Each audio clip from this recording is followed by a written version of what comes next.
Père et au Fils et au Saint-Esprit.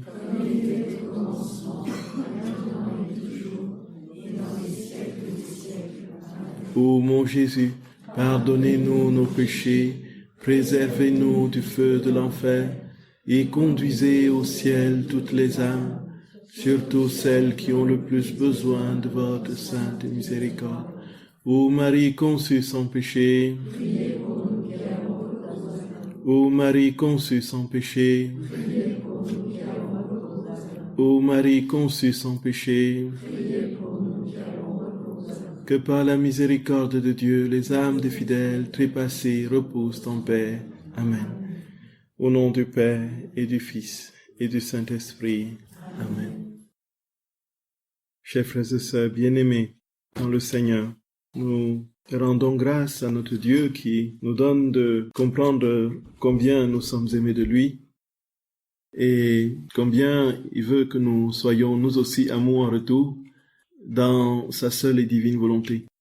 Tout simplement parce que, humainement, ce n'est pas en notre pouvoir de l'aimer parfaitement comme il nous aime. Et cet amour parfait, c'est son amour lui-même, c'est son essence. C'est l'être même de Dieu. Quoi, Dieu est amour, égal amour. Ce n'est pas un attribut de Dieu, c'est son essence même. Et Jésus dit à Luisa Picaretta que la vie de la Trinité, c'est sa volonté, c'est sa divine volonté. Ce qui fait que la Trinité est vie, communion parfaite des trois, dans cette périchorèse, cette circumcision, cette circulation d'amour, c'est la volonté. Mais ce qui fait l'aliment de la vie, ce qui alimente la vie, c'est l'amour. Frères et sœurs d'amour. Ceux qui vivent dans la divine volonté sont remplis d'amour, voilà.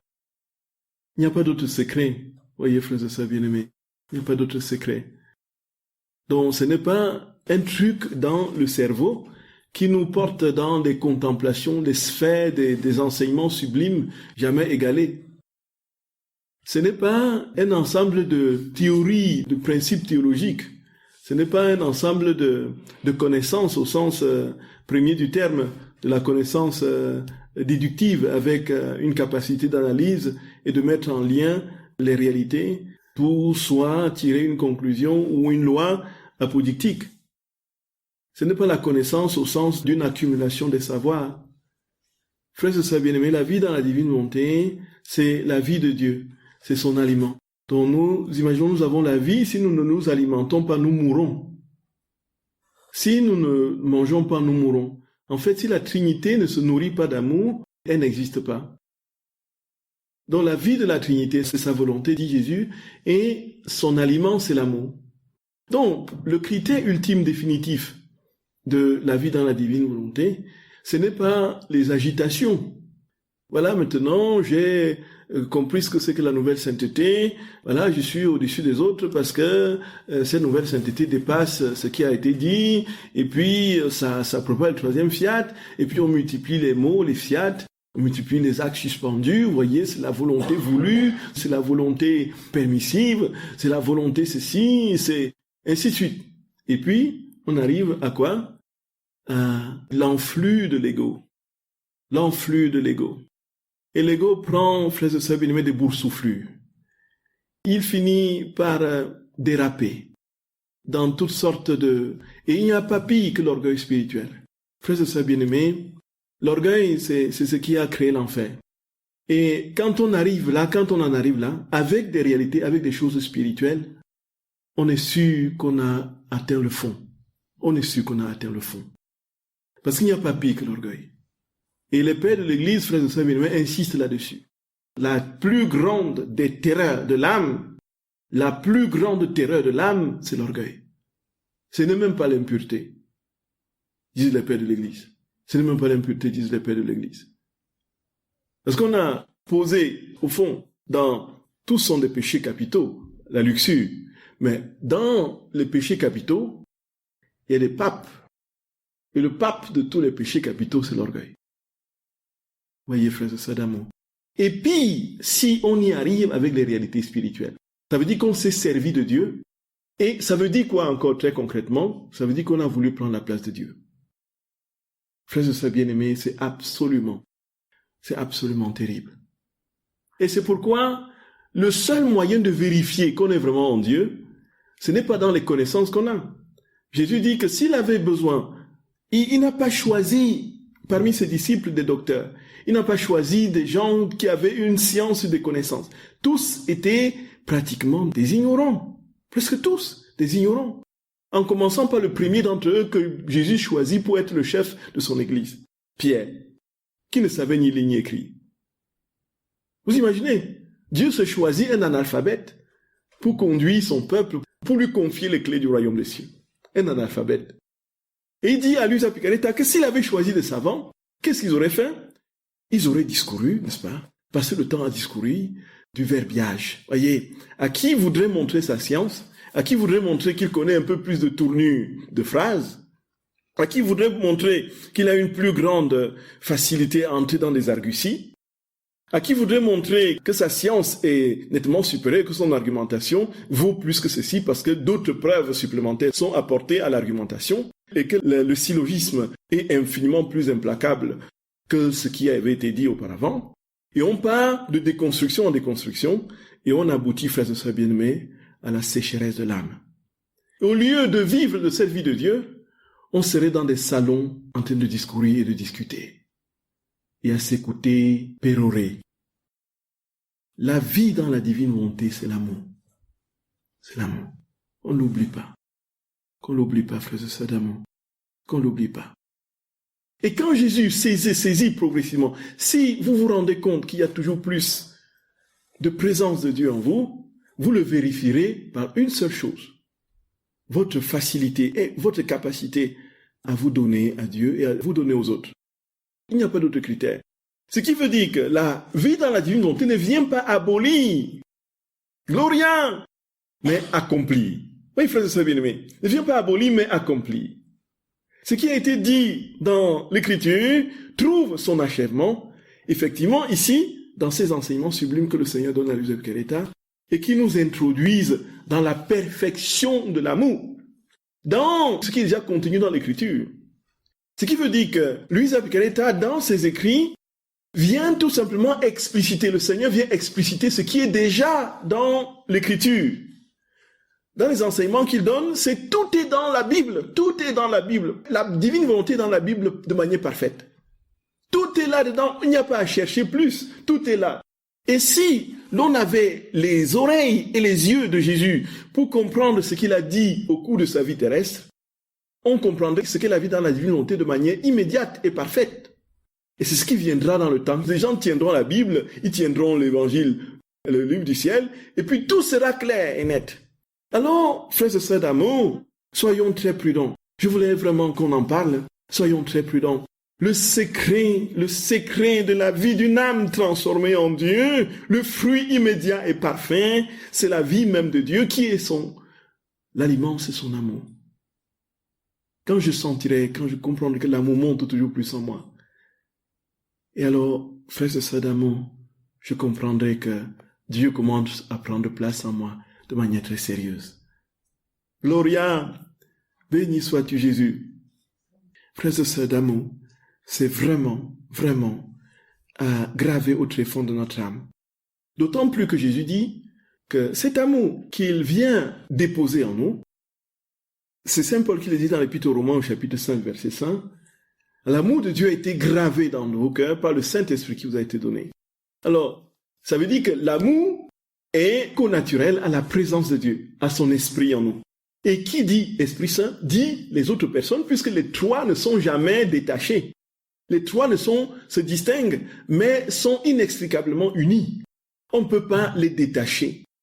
Et ce qui fait que, frères et sœurs d'amour, quand l'Esprit Saint grave l'amour dans le cœur, dans la grâce sanctifiante, poursuivant son œuvre, le poursuit de fait avec les deux autres personnes de la Trinité, qui, dans la divine volonté maintenant, s'établissent de manière substantielle. La Trinité s'établit dans l'âme. Et nous devenons des êtres trinitaires, frères et sœurs d'amour. Et on marche sur la Trinité. Nous ne sommes plus seuls, voyez, quand on marche, on est quatre, vous voyez. Chaque fois, on est quatre. Et quand on est quatre, oui, frères et sœurs bien-aimés, et quand on est quatre, en fait, on n'est pas simplement quatre. On est des milliards et des milliards. Parce qu'on marche avec le ciel. Gloria, on marche avec le ciel. Ah, c'est fou, c'est fou. Incroyable, frère bien-aimé. Donc, la Trinité, vous marchez, et puis c'est tout le ciel qui est, les cortèges des anges et des saints sont là à vos côtés. Waouh! Waouh! Waouh! C'est pas possible. C'est pas possible. Et même votre ange gardien ne voit que du feu. Voyez? Tellement il est noyé, mais qu'est-ce que vous venez faire ici chez mon protégé? Mais on lui dit, recule-toi. Le plus important.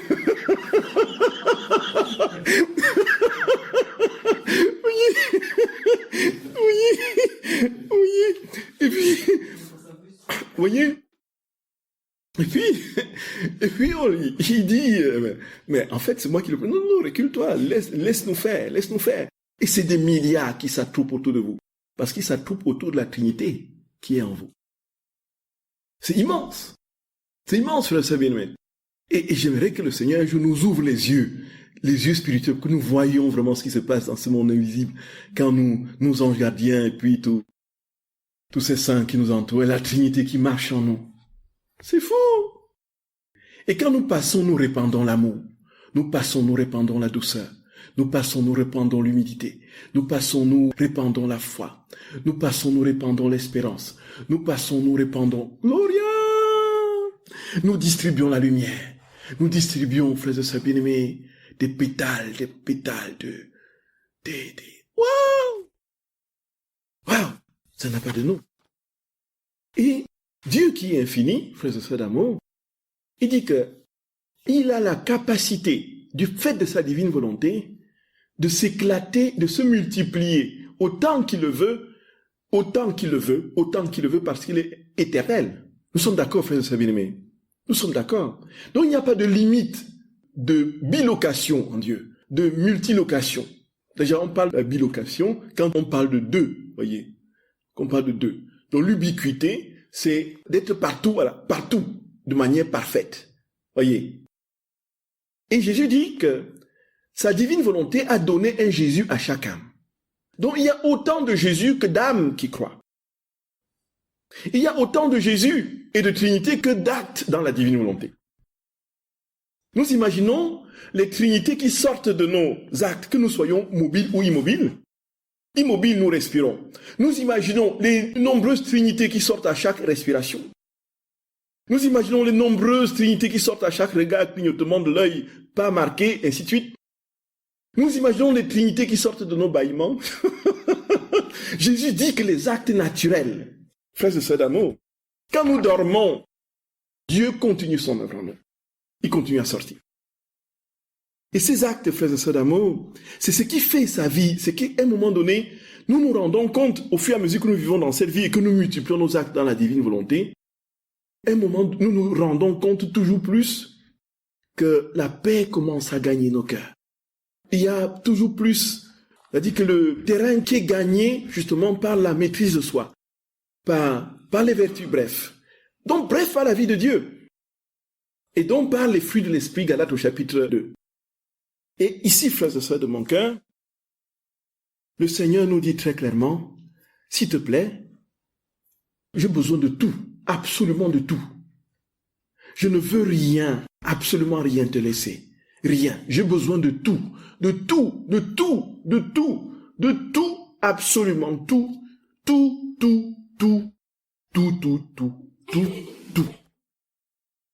C'est ça, ma chère sœur bien-aimée. Ah, Jésus. Ah, Seigneur. Et alors, il dit que lorsque cet acte, et c'est ce que nous allons essayer de voir rapidement, lorsque cet acte sort, puisque la Trinité sort, qu'est-ce que ça fait? Cet acte, frères et sœurs bien-aimés, a une capacité incroyable, à la mesure de ce qui sort de l'acte. Qu'est-ce qui sort de l'acte? C'est la Trinité, et sa toute-puissance, et son infini amour, sainteté, lumière, gloire. C'est la Trinité. Et quand cet acte sort, produit des œuvres au-delà de ce que nous pouvons imaginer. Nous mangeons, nous portons notre fourchette à la bouche. Pardonnez-moi de prendre l'exemple de la nourriture, parce que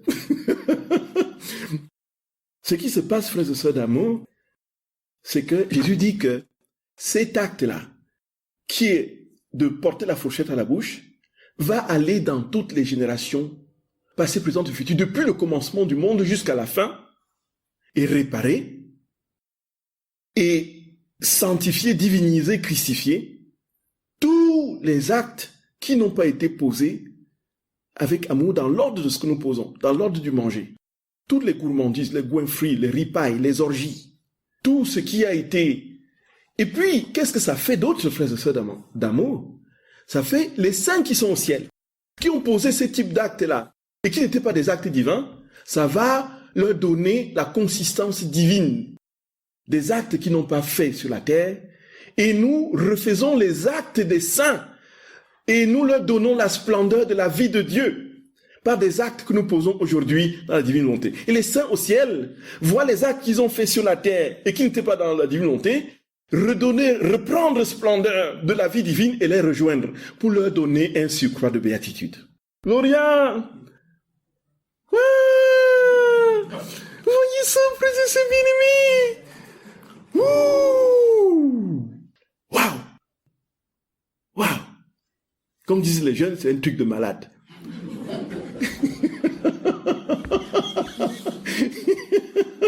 C'est les enfants de Nathalie qui aiment dire ça. C'est un truc de malade. Waouh! Il y a de quoi nous rendre fous. Vous êtes d'accord, frère bien-aimé? C'est trop lumineux, c'est éblouissant. Il y a de quoi nous rendre aveugles. La lumière est tellement vive que si on n'y va pas par la foi, on est complètement perdu. Vous imaginez que vous bougez la main ici et vous étendez ce geste qui a fait sortir la Trinité sur tous les âges de tous les temps. Et ça, cet acte monte au ciel, ravit les âmes, répare ce que les saints ont mal fait et passe par le purgatoire, sort les âmes du purgatoire parce qu'ils auraient refait leurs actes. Et, frères et sœurs bien-aimés, ce n'est vraiment pas moi qui le dis. C'est pourquoi il faut écouter Jésus. Il y a le célèbre texte du tome 30, du 16 février 1932. « Ma fille, tu dois savoir que chaque acte de la créature a sa place autour de Dieu, tout comme chaque étoile a sa place sous la voûte des cieux. Ainsi, chacun de leurs actes a sa place. Mais quels sont ceux qui quittent la voie royale, comme propriété de la céleste patrie, et occupent la place d'honneur la plus élevée et rendent une gloire divine à leur Créateur? Ce sont les actes accomplis dans ma volonté. Lorsqu'un de ces actes quitte la terre, les cieux eux-mêmes s'inclinent.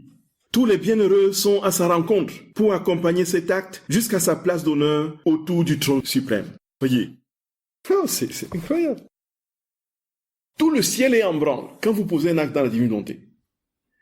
Jésus dit que les bienheureux s'inclinent devant l'acte. Pourquoi s'inclinent-ils devant l'acte? Est-ce que c'est parce que nous avons, n'est-ce pas, respiré, et que c'est du coup, ça mobilise le ciel, tout simplement parce que ces actes sont devenus Dieu, sont devenus la Trinité. Ils s'inclinent donc devant Dieu. Et ceci, il continue de Jésus. Tous seront glorifiés dans cet acte parce que la volonté éternelle a triomphé dans l'acte de la créature et y a mis son acte divin. Par contre, les actes qui ne sont pas faits dans ma volonté, et peut-être même les bons, ne partent pas par la voie royale.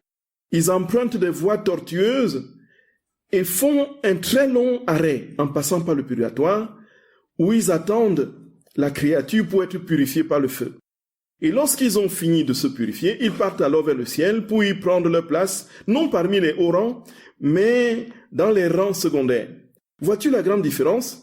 Pour les premiers, à peine l'acte est-il formé, qu'ils ne restent pas avec la créature, car étant une chose du ciel, il ne peut demeurer sur la terre, et ils prendront immédiatement son envol vers la patrie. De plus, tous les anges et tous les saints exigent comme leur appartenant ce qui a été formé par la divine volonté, parce que tout ce qui vient de ma volonté, sur la terre comme au ciel, est propriété de la céleste patrie. Par conséquent, le plus petit acte de ma volonté est demandé par le ciel tout entier. Car chaque acte est une fontaine de joie et de béatitude qui leur appartient. C'est tout le contraire pour la créature qui n'œuvre pas dans ma volonté. Oui, frères et sœurs bien-aimés. Donc, l'acte que nous posons, qui n'est pas dans la divine volonté, va au ciel, mais en faisant un détour par le purgatoire. Et ce faisant, quand il monte au ciel, il prend le dernier rang, parce que ce n'était pas un acte dans la divine volonté. Mais à peine l'acte posé dans la divine volonté est fait, que tout le ciel est mobilisé, tout le ciel s'incline, et puis tous sont pratiquement dans une attente, comme une attente impatiente de cette vie de Dieu dans l'acte qui va les rejoindre et leur donner à tous, Jésus dit à tous. C'est-à-dire que même l'acte d'un seul saint va profiter à tous parce que tous sont propriétaires des biens divins au ciel. Il n'y a pas chacun avec ses actes à lui. Et, écoute, non, ça c'est mon acte à moi. Allons chercher le géomètre ou le titre foncier, le cadastre, voyez, pour lui faire des limitations, voyez. En fait, ça c'est mon acte, ça c'est à toi. Ah oui, j'attends que l'autre fasse l'acte pour que ça me rejoigne, pour que j'en ai plus que toi. Non, tous partagent l'unique bien du ciel, c'est la vie de Dieu. Et tous le partagent. Donc quand un acte quitte la terre, cet acte est dans la divine volonté et va au ciel, c'est tous qui en profitent. Tous se réjouissent. Parce que ça donne à tous, puisque c'est la Trinité qui baigne et qui porte et qui contient tout, donne à tous ces surcroîts de béatitude, sans parcimonie et sans distinction. Et nous voyons combien, dans les actes dans la divine volonté, nous réjouissons le ciel. Et Jésus le dit lui-même, dans les actes dans la divine volonté, on réjouit le ciel. On remplit le ciel de mers et d'océans de béatitude. Et nous étonnons qu'un jour, le ciel soit sur la terre, avec tout ça.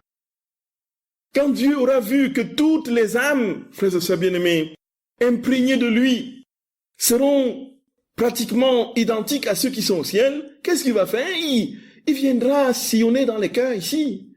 Et tous ceux qui marcheront, l'univers et tous les hommes dans l'univers sera le resplendissement de la gloire de Dieu et de sa sainteté. Son amour infini sortira des âmes avec éclat. Et alors, Jésus dit, frères et sœurs bien-aimés, que cet acte-là, qui est lui-même, alors il faudrait que l'on voie le passage où il parle de la conversion des actes humains des saints. Conversion des actes humains des saints. Donc, frères et sœurs bien-aimés, la réparation ici, en conséquence, ne se fait que dans la divine volonté. La réparation parfaite. Pourquoi? Tout simplement parce que c'est Dieu qui peut redonner l'image première, le resplendissement premier de sa gloire à une âme. Si ce n'est pas Dieu qui répare, qui d'autre le fera? Même dans les réparations courantes que nous avons, les messes que nous célébrons, c'est des réparations. Mais qui répare dans cette histoire? C'est Dieu qui répare. Comprenez, frères et sœurs bien-aimés. Comprenez que si vous jeûnez pendant 3 jours pour réparer quelque chose, une faute, et quelqu'un qui se fait célébrer une messe, vous n'allez pas dire que votre jeûne de 3 jours va supplanter la force de réparation d'une messe. Vous êtes d'accord, frères et sœurs bien-aimés? En fait, c'est Dieu qui répare en toutes choses. Et le Seigneur dit que l'âme qui vit dans sa divine volonté est capable de réparer et de réordonner toutes choses. C'est absolument impressionnant. Pourquoi? La logique est simple. Tout simplement parce que Dieu vivant en nous et nous constituant hostie vivante fait que nous sommes en capacité de vivre ce qu'il fait, de faire ce qu'il fait, parce que c'est lui qui l'a fait pour les âmes passées, présentes et futures. Et là, c'est toujours dans le même passage, un peu plus en haut. Oh ma fille, combien il y a au cours des siècles de ces vides de l'infini. L'infini est rejeté par l'acte humain. Ma volonté détient un droit sur chacun des actes de la créature, et pour venir régner, elle veut une créature qui vive en elle, qui puisse aller retracer tous ces actes vides, afin de prier ma volonté, de la presser de venir mettre l'infini dans chaque acte, afin que la divine volonté puisse reconnaître son acte en chacun de ces actes et faire que son règne soit achevé. Et bien que ces actes puissent être passés, il existe toujours pour la créature qui vit dans ma volonté la possibilité de faire et de réparer, parce que dans ma volonté se trouve le pouvoir de tout refaire, le pouvoir de tout refaire et de tout réparer, pourvu que ma volonté trouve une créature qui s'y prête. Comme ce sont des actes de la créature accomplis dans ma volonté, une autre créature unie à ma volonté est capable de tout réparer et réordonner. C'est toujours au tome 30 du 16 février 1932. Et frères et sœurs bien-aimés, je voulais que l'on lise ce passage de la conversion des actes des saints en actes divins, pour que vous compreniez bien que ce n'est pas moi qui parle, je n'invente rien, que c'est Jésus qui le dit lui-même. Un passage au tome 12 du 13 février 1919. Le Seigneur dit, « Les saints attendent anxieusement qu'un des leurs convertisse à l'ordre divin leurs propres actes, saints dans l'ordre humain, mais pas encore dans l'ordre divin. » C'est fou, hein? C'est Sainte Thérèse, l'enfant Jésus, qui disait, « Au soir de cette vie, je paraîtrai devant vous les mains vides, Seigneur, car tu ne demandes pas de compter nos œuvres, car toutes nos œuvres ont des taches à tes yeux. » Voyez. Elle dit dans son offrande d'Holocauste, elle veut donc se revêtir de l'amour de Dieu pour recevoir de lui son infinie miséricorde. Donc, en fait, elle s'offre comme victime d'amour. Elle ne veut rien présenter à Dieu comme œuvre. Parce que, dit-elle, toutes nos œuvres ont des souillures, ont des taches à tes yeux. C'est vrai. Les actes des grands saints, faut voir. Ils ont fait des choses extraordinaires et puis ils allaient après se flageller parce qu'ils ont tiré orgueil de ce qu'ils ont fait. Ils se flagellent et ils font tellement souffrir le corps qu'ils sont obligés d'aller se confesser d'avoir fait souffrir le corps. Voyez ce cycle-là. On est généreux, on fait un don à quelqu'un et puis on attend, on est redevable à vie. Cette personne est redevable à vie. Parce qu'il faudra chaque fois lui rappeler qu'on lui avait fait, voyez. Tu te rappelles, j'avais fait, tu te rappelles, j'avais fait, tu te rappelles, j'avais fait. Alors que la charité était certainement portée tout naturellement. Donc, ces actes qui ont occupé des bonnes places au ciel, mais pas les meilleurs, nous les refaisons, pouvons les refaire. Par nos actes dans la divinité. Oui, ma chère sœur. Je pense que les actes bons qu'on ne fait pas dans la divinité, ils vont peut-être. Oui, disons que les actes bons, qui ne sont pas parfaits, donc c'est ce que Jésus a dit tout à l'heure dans ce que nous avons lu, ils quittent la terre, ils vont au purgatoire, ils attendent, et puis ils sont purifiés, ils vont au ciel. Et au ciel, qu'est-ce qu'ils occupent? Ils occupent les dernières places. Voyez, c'est ce que Jésus dit ici. Voyez. Mais en fait, il faut dire que Jésus dit très clairement que nous avons été créés pour être remplis, pour que toute notre vie, dans la moindre petite interstice, dans le moindre petit instant, soit remplie d'amour. C'est-à-dire que nous avons été façonnés. On n'entre pas au ciel avec un seul petit péché. Sinon, on ne serait pas au ciel. Le ciel, c'est la sainteté parfaite. Et comme nos vies ne sont pas suffisamment, frères et sœurs bien-aimés, dans cette... L'Église a les sacrements qui nous donnent la possibilité d'aller directement au ciel. Voyez, l'Église a des dispositions. Et quand si nous mourons, nous ayant confessé, ayant reçu le dernier sacrement, ayant tout déposé, nous partons directement au ciel. Il n'y a pas raison de passer par le purgatoire. Et Jésus dit que, comme nous sommes configurés à l'amour parfait pour qu'il n'y ait pas une seule fissure qui ne soit pas amour, mais quand nous posons des actes qui ne sont pas amour, ça crée des vides, Et ces vides-là, il faut les remplir avant d'entrer au ciel. Où est-ce qu'on les remplit? On les remplit au purgatoire. Les vides d'amour sont remplis au purgatoire. Et donc Jésus dit, frères et sœurs bien-aimés, que ceux qui n'ont pas connu la divine volonté, il y a des milliards et des milliards de personnes au ciel. Voyez.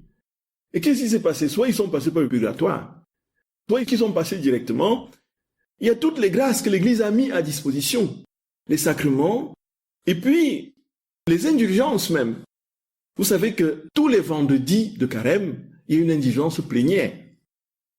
Oui! Profitons, frères et sœurs bien-aimés! Profitons! Ne passons pas à côté. Tous les vendredis de carême. Donc, c'est dans le manuel des indulgences. C'est-à-dire, tous les vendredis de carême, si vous vous confessez, vous communiez, vous priez à l'intention du Saint-Père, et puis vous dites la prière il y a une prière à la croix. Et vous dites cette prière, en union avec la passion de notre Seigneur, vous avez l'indulgence plénière. Vous savez ce que c'est que l'indulgence plénière? C'est-à-dire le pardon total et la réparation parfaite de tous vos péchés depuis votre naissance jusqu'à aujourd'hui. Donc, le Seigneur dit, à cette condition, quand vous avez prié cette prière plus les conditions habituelles, alors, il y a, frères et sœurs bien-aimés, le miracle de la réparation de tous vos péchés. Et puis, si vous mourrez à l'instant, vous, pouf, directement au ciel. Pas question de détour par le purgatoire et autres. Vous voyez un peu ça? C'est pour soi et aussi quelqu'un d'autre, non? Oui, on peut le demander pour quelqu'un d'autre aussi. Oui, tout à fait. Et Jésus lui-même a institué personnellement de son propre chef une indulgence plénière. C'est laquelle, frères et sœurs bien-aimés? C'est laquelle? La miséricorde divine, tout à fait. Lui-même, il dit, c'est moi qui institue cette indulgence. C'est moi. Je vous dis, je donnerai l'indulgence plénière, c'est lui-même qui l'a instituée. Le dimanche de la miséricorde. Et donc, toutes ces possibilités nous sont offertes dans l'Église.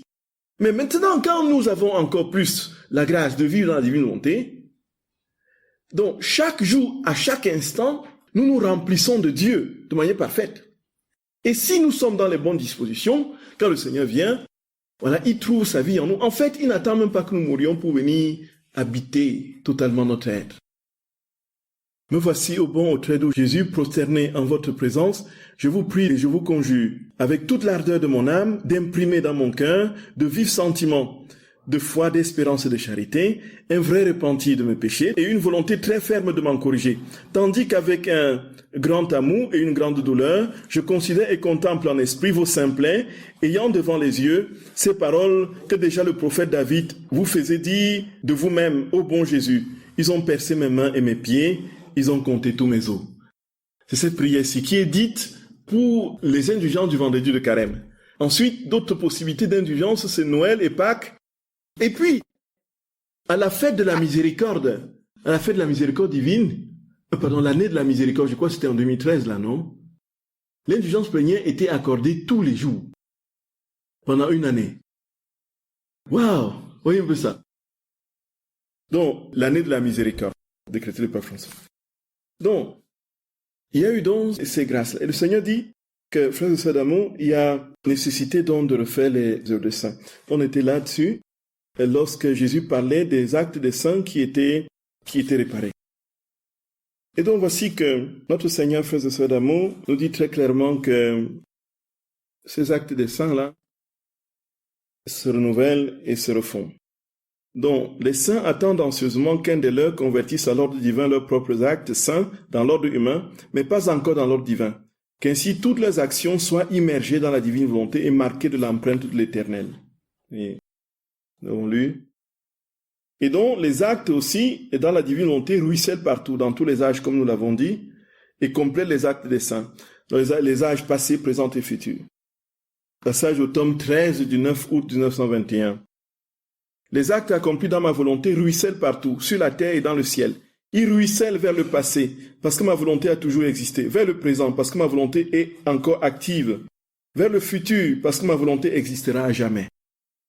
Comme ils sont beaux les actes réalisés dans ma volonté, puisque ma volonté comporte toujours de nouvelles joies, ces actes sont de nouvelles joies pour les bienheureux.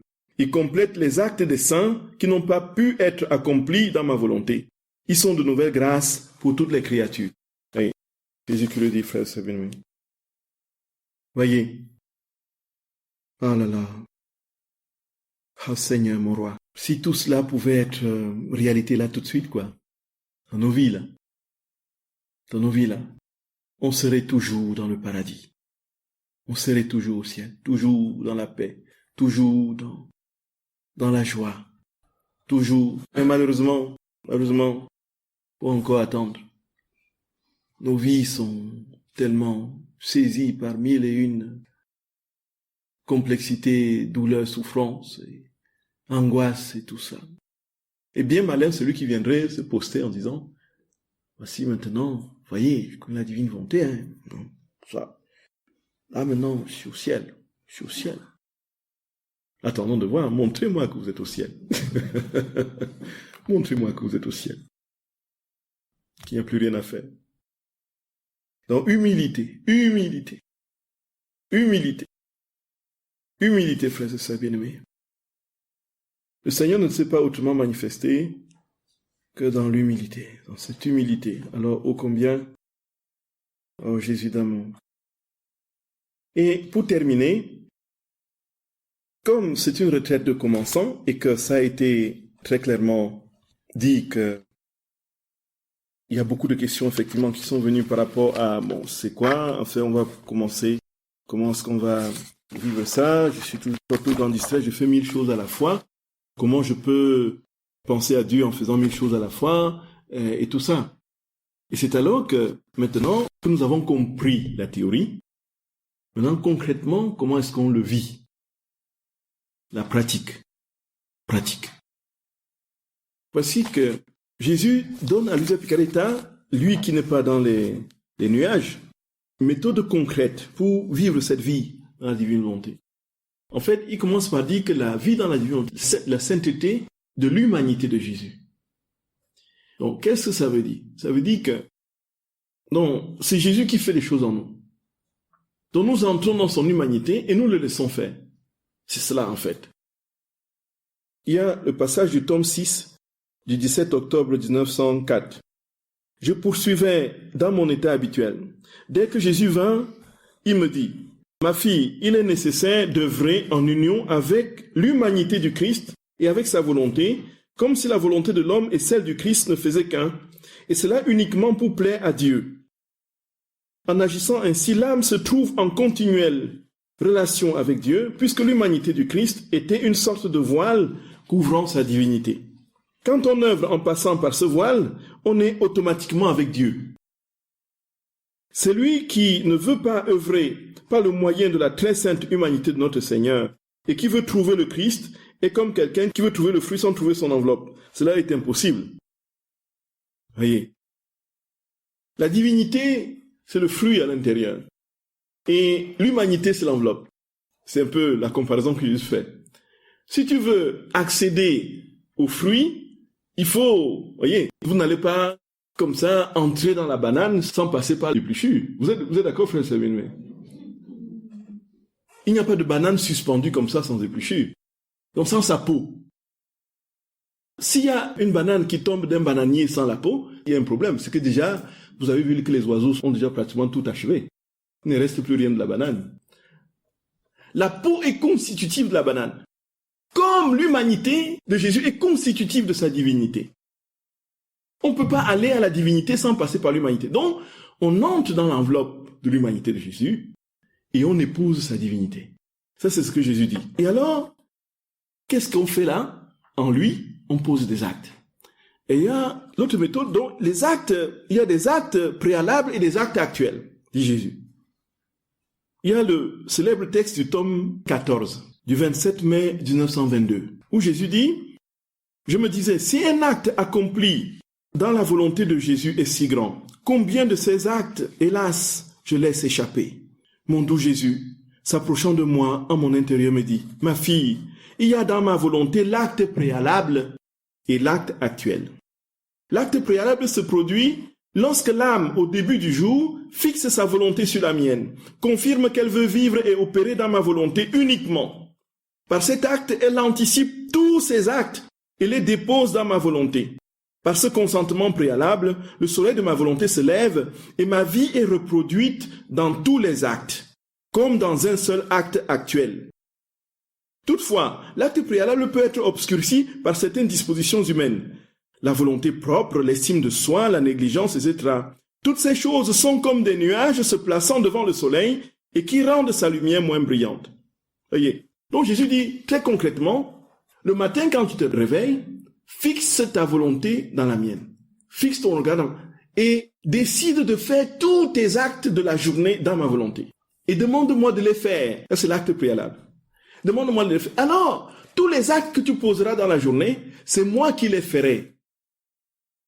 Il dit, mais maintenant, quand on s'est levé le matin et qu'on a fixé sa volonté dans celle de Dieu, et qu'on a dit à Jésus, viens faire et poser tous tes actes en moi, alors, en principe, comme il vient prendre possession de nous pour poser ses actes, il faut que toutes les dispositions soient là. Vous voyez, frère d'amour? nous avons le projet de commettre un péché grave et que nous méditons dans notre cœur et nous disons la volonté de Dieu de venir nous saisir, bonjour, hein, vous allez attendre, hein, vous allez patienter autant de temps qu'il faudra pour que, voilà, il trouve en vous les bonnes dispositions. Non, nous avons rempli les conditions, puisque Jésus dit qu'il y a 3 conditions pour acquérir le don. Il y a la bonne disposition, il y a la connaissance du don, il y a le désir, le désirer. Alors, ici, frères et sœurs d'amour, ce qui se passe, c'est que Jésus dit que malgré le fait qu'on ait fixé sa volonté dans la sienne et qu'on lui ait demandé de venir poser ses actes en nous, dans la journée, et que tous nos actes, normalement, doivent être accomplis par lui, il arrive que tout cela soit interrompu par l'amour propre, les négligences, les vanités, ainsi de suite. On l'a fait dans la journée en sortant du lit. Ouais, voilà, c'est tout beau. Et puis, on descend, voilà. Je prends cet exemple parce que c'est très concret. On descend, on va à la salle de bain et puis on revient. On pique une grosse colère contre madame parce que le café n'est pas encore prêt. Oui, un peu. Qu'est-ce qui se fait? Mais pourquoi est-ce que le café, là, tu aurais pu, mais je viens de, mais tu aurais pu le préparer la veille, et puis voilà, maintenant le temps passe, il faut que j'aille au travail, il y a les embouteillages, et ainsi de suite. Voyez un peu. Pauvre divine volonté, là. Elle baisse la tête. Et puis, plus la colère monte, plus elle dit, bon, il n'y a plus de place pour moi, elle s'éclipse. Et vous êtes dans votre humanité, votre volonté propre, à plein bloc. Voyez. Et là, Jésus dit, voilà, nous voici.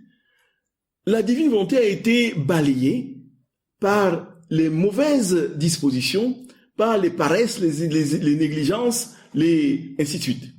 Ça, c'est ce qui est de l'acte préalable. Donc l'acte préalable fonctionne quand au moins on essaye le plus possible d'être en communion avec le Seigneur, autant que c'est peu, sans poser un acte d'irriment qui l'empêche de régner dans notre cœur. Voyez. Et Jésus dit, cet acte préalable est bien, mais ça ne suffit pas. Pour que vraiment je sois là pleinement, il y a maintenant le deuxième acte, l'acte actuel. Et l'acte actuel, c'est quoi, dit Jésus? L'acte actuel, quant à lui, n'est pas sujet aux interférences des nuages. Mais il a la vertu de disperser tous les nuages. Il fait lever d'autres soleils dans lesquels ma vie est reproduite avec une lumière, une chaleur encore plus intense pour former autant de nouveaux soleils, plus beaux les uns que les autres. Les 2 actes sont nécessaires. L'acte préalable donne l'élan, dispose le cœur et est à la base de l'acte actuel. L'acte actuel préserve et prolonge l'acte préalable.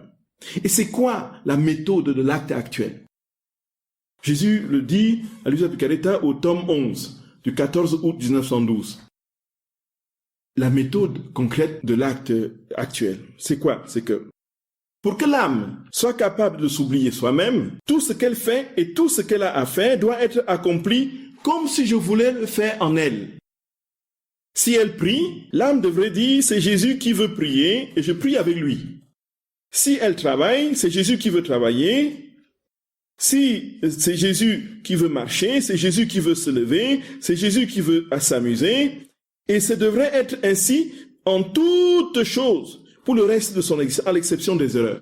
Ce n'est qu'ainsi que l'âme pourra s'oublier elle-même, car elle fera non seulement ce qu'elle fait parce que je le veux, mais parce que je veux le faire, elle aura aussi besoin de moi. Tome 11, 14 août 1912. Donc en fait, c'est ça la règle d'or en fait. Jésus veut le faire, je le fais avec lui. Ça veut dire quoi très concrètement? Le matin, vous avez regroupé tous vos actes dans l'acte préalable, en l'offrant, en disant à Jésus, voici, viens prendre tous mes actes de la journée. Mais il se fait qu'il y a des interférences, comme nous avons dit. Et maintenant, si vous vous souvenez, si vous vous rappelez, si votre mémoire n'est pas défaillante, et si vous n'êtes pas suffisamment distrait, quand vous voulez poser un acte concret dans la journée, vous demandez à Jésus de venir le poser en vous, de manière très concrète. Jésus, viens t'asseoir à table avec moi, viens manger avec moi. Pardonnez-moi, je prends toujours l'exemple de la nourriture. Viens prier avec moi, viens travailler avec moi, viens lire avec moi. Oui, mon cher Michel. Est-ce qu'on peut dire que l'acte préalable La prière de l'acte préalable, c'est celle de l'infusion. Oui, par exemple. En fait, ça peut être une prière qui vous aide concrètement sur du papier. Ça peut être une prière que vous formulez naturellement au tréfonds de votre âme, voyez un peu, en disant au Seigneur, viens prendre tous les actes de ma journée, viens les accomplir en moi. Ça peut suffire, voyez un peu ça. Mais quand vous ajoutez, vous insistez, effectivement, vous vous rendez plus présent dans ce que vous dites en détaillant, viens parler, viens prier, viens marcher, viens battre dans mon cœur, viens circuler dans mon sang, des choses comme ça. Vous les rendez plus concrets, détaillés. Mais vous pouvez aussi le dire, mais si votre volonté, l'essentiel, c'est que la volonté soit unie. Tout comme vous pouvez détailler les choses sans que votre volonté soit unie. Vous voyez un peu, c'est machinal et au niveau tout simplement, voilà, de la route oui, mon cher frère. Saint Paul, il le dit aussi, au 3 Colossiens, verset 16. Oui, si nous mangeons Que vous fassiez en œuvre, en acte. Faites pour le Seigneur. Mais c'est ça. Oui, tout à fait, mon cher frère. Tout à fait. Et donc ici, Jésus dit, en fait, je viens le faire en toi. Donc, pour aller à la bibliothèque et s'asseoir pour chercher un livre, Jésus cherche le livre. Là, c'est la première fois que je prends l'exemple d'un livre. C'est toujours le manger qui me vient en premier. Un peu. Donc, va chercher le livre en moi. Lisons ensemble, Seigneur. Tu veux lire, je lis avec toi. Tu veux marcher, faisons une promenade en forêt. Allons rendre visite à tel. Allons, ainsi de suite. C'est lui qui le fait. C'est l'acte actuel. Si on s'habitue à demander à Jésus dans chaque chose que nous faisons, nous nous rendrons compte à un moment donné que nous ne nous passerons plus de sa pensée, de sa présence. Ce sera tellement, vous voyez un peu, la répétition, nous sommes là effectivement, la répétition de la convocation de la présence de Jésus va faire qu'à un moment donné, il sera tout le temps là. Et quand nous aurons oublié, l'ange va dire, coucou, voilà. Et il nous appelle, ah oui, justement, Jésus vient. C'est pourquoi Jésus dit qu'il y a les deux qui se complètent.